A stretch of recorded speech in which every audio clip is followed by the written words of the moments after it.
കൂടലിൽ യുവാവ് ഭാര്യയെയും സുഹൃത്തിനെയും വെട്ടിക്കൊന്നു. വൈഷ്ണ, വിഷ്ണു എന്നിവരാണ് കൊല്ലപ്പെട്ടത്. പ്രതിയുടെ ഭാര്യയും കൊല്ലപ്പെട്ട വിഷ്ണുവും തമ്മിൽ ബന്ധമുണ്ടെന്ന് ആരോപിച്ചായിരുന്നു ഈ കൊലപാതകമെന്ന് പോലീസ് പറയുന്നു. വൈഷ്ണയുടെ ഭർത്താവ് ബൈജുവിനെ കസ്റ്റഡിയിലെടുത്തു. ഈ വാർത്തയുടെ വിശദാംശങ്ങളുമായി ശ്രീരാജ് ബാബു ആണ് നമുക്കൊപ്പം പത്തനംതിട്ടയിൽ നിന്ന് ചേർന്നത്. ശ്രീരാജ്, ഇത്തരത്തിലുള്ള അക്രമ സംഭവങ്ങളൊന്നുമില്ലാത്തൊരു വാർത്താ ദിനം തുടങ്ങാമെന്ന് വിചാരിച്ചാൽ അത് കഴിഞ്ഞ കുറച്ച് കാലങ്ങളായേ നടക്കുന്നില്ല. ഓരോ ദിവസവും ഇങ്ങനത്തെ ഓരോ അക്രമങ്ങളാണ്. ഇതിപ്പോൾ വീട്ടിൽ നിന്ന് 2 പേരെ വിളിച്ചിറക്കി വെട്ടിക്കൊലപ്പെടുത്തിയിരിക്കുന്നു. പോലീസ് പറയുന്നത് എന്താണ് ഈ ഒരു വിഷയത്തിൽ?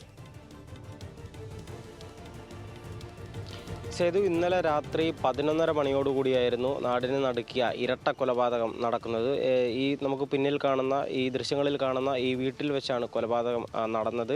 ഈ വീടിന് ഒരു 50 മീറ്റർ ദൂരം മാറിയാണ് കൊലപാതകം കൊല്ലപ്പെട്ട വൈഷ്ണയുടെയും ബൈജുവിൻ്റെയും പ്രതി ബൈജുവിൻ്റെയും വീടുള്ളത്. അവിടെ വെച്ച് ഇരുവരും തമ്മിൽ വാക്കുതർക്കത്തിലേർപ്പെടുന്നു. തുടർന്ന് വൈഷ്ണ വീട്ടിൽ നിന്നും ഇറങ്ങിയോടി ഈ വീട്ടിലേക്കാണ് എത്തിയത്. ഇത് കൊല്ലപ്പെട്ട വിഷ്ണു വാടകയ്ക്ക് താമസിക്കുന്ന വീടായിരുന്നു.